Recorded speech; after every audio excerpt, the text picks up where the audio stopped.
우리는 물질 세계에 살고 있습니다. 그래서 우리 주변에 존재하는 대부분의 것들은 실체가 있죠.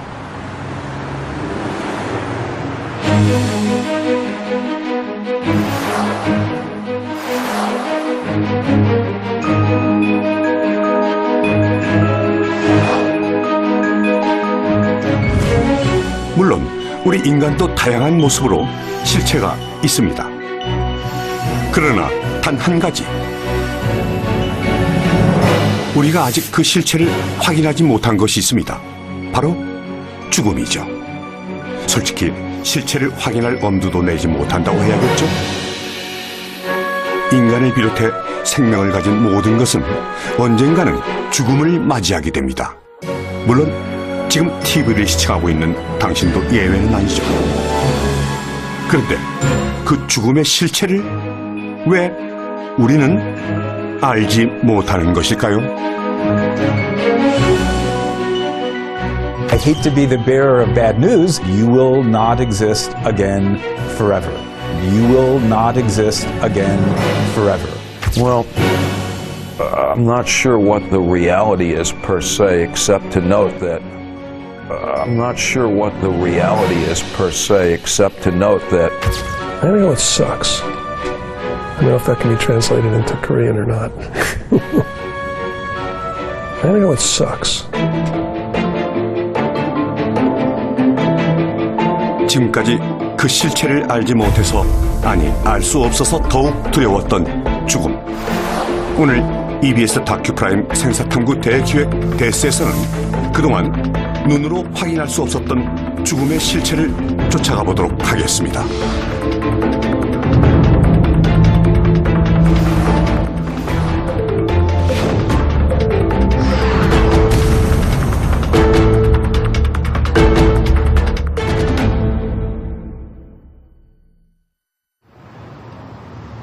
어쩌면 오늘도 어제와 별반 다르지 않은 평범한 하루였는지 모릅니다. 그런데 평소와는 다른 일이 벌어지기 시작했습니다. 아름다운 이성이 더 이상 매력적으로 보이지 않고 분수에 넘치는 소비를 합니다. 축구 전쟁 때문에 그리고 이성적인 판단을 뒤로 한 채 어느 한쪽을 극단적으로 지지하죠. 평소에 우리는 본능에 충실하기도 하고 때로는 매우 이성적인 판단을 하는 사람들입니다. 그런데 왜 갑자기 본능을 거스르고 과소비를 하며 비이성적인 판단을 하게 된 것일까요? because Because it is. Because death is on your mind. 그 이유가 죽음 때문이라니. 어째서 아직 나에게 일어나지도 않은 죽음이 내 삶에 변화를 준다는 것일까요?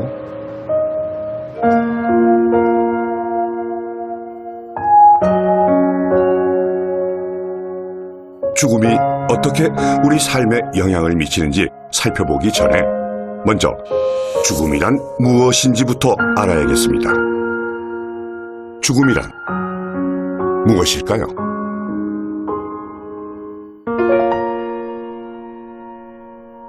That's an excellent question.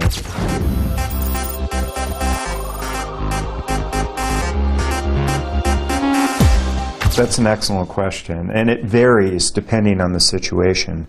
So, for example, you can be brain dead, your heart can still be beating, that is legally considered death. Another definition of clinical death would be the heart stopping. 심리학에 대한 죽음은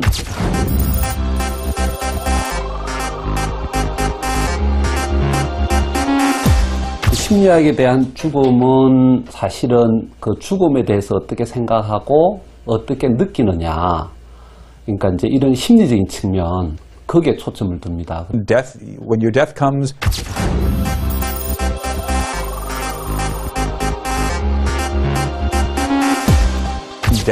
when your death comes, you will have left the world, and you will have ceased to exist, and you will never exist again.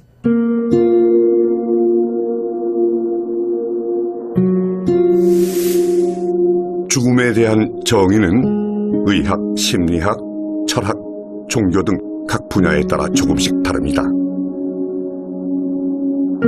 그러나 이들이 모두 동의하는 것이 있습니다. 바로 죽음은 인간의 두려움을 대변한다는 것이죠.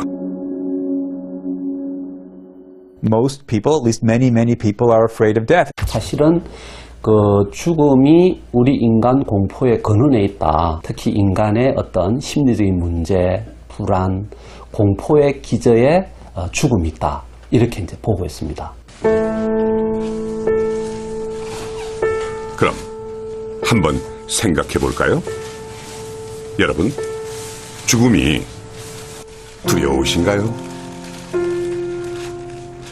네, 알지 못하는 세계니까 두려움도 있을 것 같아요.怖いですね. And I was afraid. 지금 당장 일어난 일도 아니고 정해진 답도 없는 질문이라 두렵다고 말하는 사람도 있고, 물론 두렵지 않다고 말하는 사람도 있었습니다. いや、怖くないです。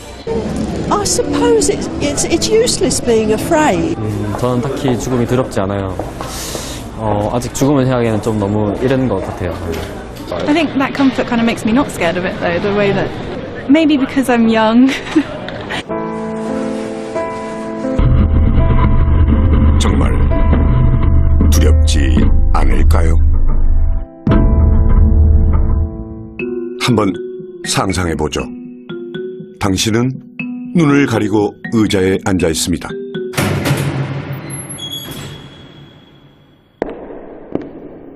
그런데 당신의 뒤쪽에서 누군가 걸어오는 소리가 들립니다. 그리고는 당신의 바로 옆에 서서 머리에 권총을 겨눕니다. 그가 언제 방아쇠를 당길지 모르죠.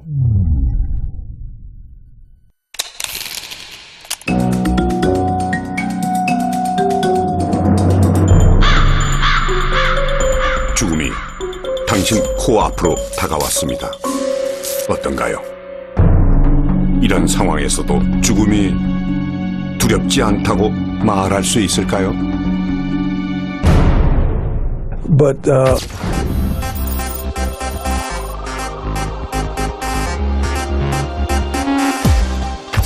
a lot of them will sort of say, well, I'm not afraid of death. You know, you're like 20 years old, 19 years old. I'm not afraid of death.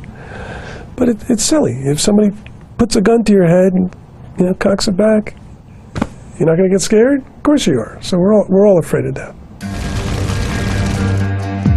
죽음에 대한 두려움이 인류 발전을 이끌어왔다고 하니 참 아이러니하죠. 인류학자들은 죽음에 대한 거부, 공포가 문명과 문화의 시발점이라고 합니다. 인류는 죽음의 공포를 극복하기 위해 문명을 일으켰다는 것이죠. 굶어 죽지 않기 위해 농업을 일으켰고, 얼어 죽지 않기 위해 옷과 집을 만들어 산업을 발전시켰으며, 병들어 죽지 않기 위해 의술과 약품을 개발했습니다. 그러나 문명의 비약적인 발전에도 불구하고 인간이 죽음의 공포로부터 완전히 벗어날 수는 없었습니다.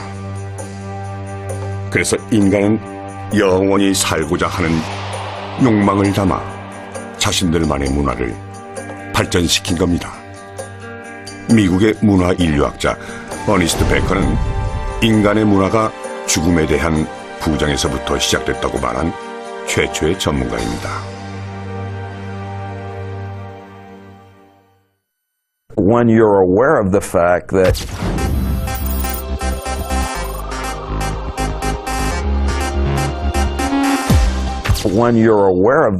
that your death is inevitable and that it could happen at any time, that really makes you terrified.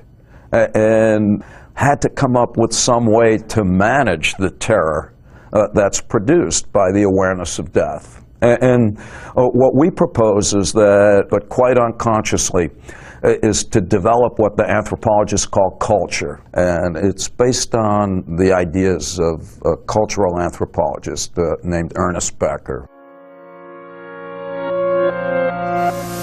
죽음 앞에서 모든 인간은 같습니다. 우리는 반드시 죽고 얼마나 살지 모르며 언제 죽을지도 모르죠. 그리고 어디에서 어떻게 죽을지도 모릅니다. 그래서 피하고 싶은 것이 죽음입니다. 그런데 죽음이 어떻게 우리 삶에 영향을 미친다는 걸까요?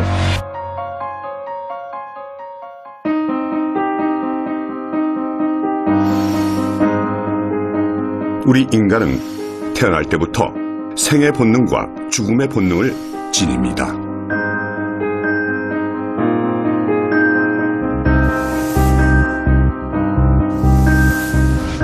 우리의 생존, 번식과 관련된 생의 본능. 그래서 인간의 가장 강한 욕구를 생의 본능 중 하나인 성적 욕구로 꼽죠.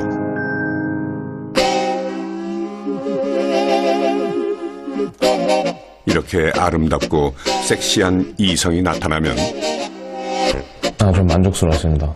행복하죠. 네, 좋게 외모가 이쁘셔서 괜찮았습니다. 예쁘다, 세련되다 이런 느낌이 가장 강했습니다. 이쪽으로 알려주시겠어요?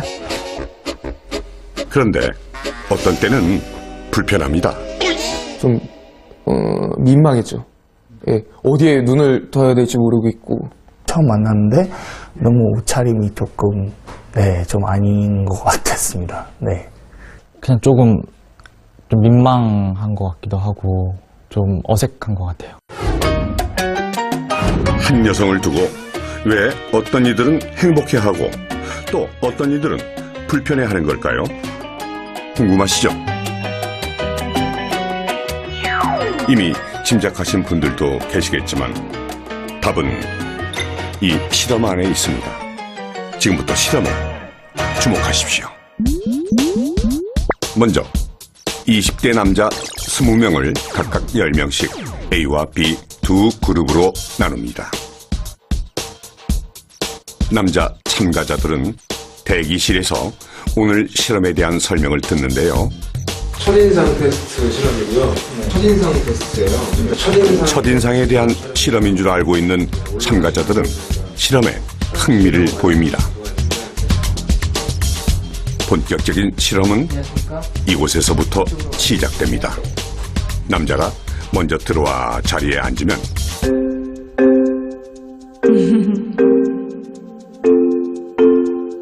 실험녀가 움직입니다.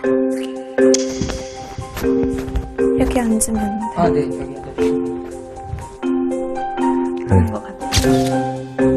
당황한 걸까요? 행복한 걸까요? 와우, 저는 행복한데요. 지금 추워가지고 따뜻한 거 마시고 싶어요. 따뜻한 거? 네. 뭐 주시게요? 없어서 아, 손잡아 드릴까요?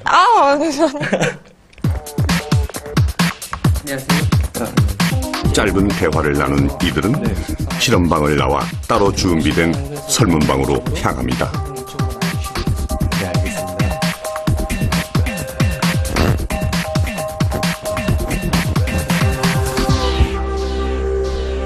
그리고 두 그룹은 똑같은 방법으로 상대 여자에 대한 첫인상 평가를 하죠. 이어서 그룹별로 각기 다른 질문에 답을 합니다. 여기에 이 실험의 진짜 의도가 숨겨져 있습니다. A그룹의 남자들은 재난 현장에서 맞이하게 될 끔찍한 자신의 죽음에 대한 글을 작성하고 B그룹의 남자들은 면접 시험에 대해 글을 씁니다. 이렇게 A그룹에게는 죽음의 두려움을, B그룹에게는 면접의 긴장감을 상기시키죠. 이런 글쓰기가 이성에 대한 평가에 어떤 영향을 미칠까요? 이때 실험녀도 설문을 하냐고요? 물론 아닙니다. 본격적으로 남자의 성적 본능을 자극할 준비를 하죠. 네. 첫인상 평가를 마친 남자는 다시 실험방으로 돌아옵니다. 설문지 작성은 어떠셨나요? 네, 뭐 괜찮으셨나요? 나쁘지 않았어요. 네, 알겠습니다. 남자가 여자에게 더욱 집중할 수 있도록 여자는 남자보다 조금 늦게 실험방으로 들어옵니다. 괜찮았어요. 네, 그러셨군요. 지금부터 4분가량 두 분이 자유롭게 대화해 주시면 되겠습니다. 감사합니다. 짧은 첫 만남에 이어 4분간의 두 번째 대화가 이어집니다. 네, 안녕하세요. 진짜 짱 재밌어요. 이때 여자는 계속 웃음을 띠고 상냥한 말투와 제스처로 상대를 대하죠. 본 적이 없는 것 같은데. 93년생? 친구네. 아, 그래요? 네. 네. 즐겁게 대화하셨나요? 네. 감사합니다. 네, 감사합니다. 대화를 마친 남자는 다시 설문방으로 돌아가 여자를 한 번 더 평가합니다.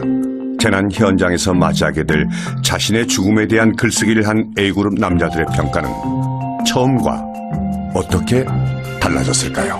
처음에 봤을 때는 진짜 혹했거든요. 근데 이게 시간이 지나니까 그냥 그렇더라고요. 처음 만났을 땐 이쁘고 괜찮을 거라고 생각했는데 대화하고 나니까 배려심이 없는 것 같아서 안 좋게 보게 됐어요. 첫 인상 딱 봤을 때 외모적인 게 가장 크게 이렇게 와닿는 것 같아요. 4분 정도의 짧은 대화에서 느꼈던 점에서는 그분 옷차림이 너무 야하셔서 좀 눈을 보고 있어도 좀 민망한 게 있었어요.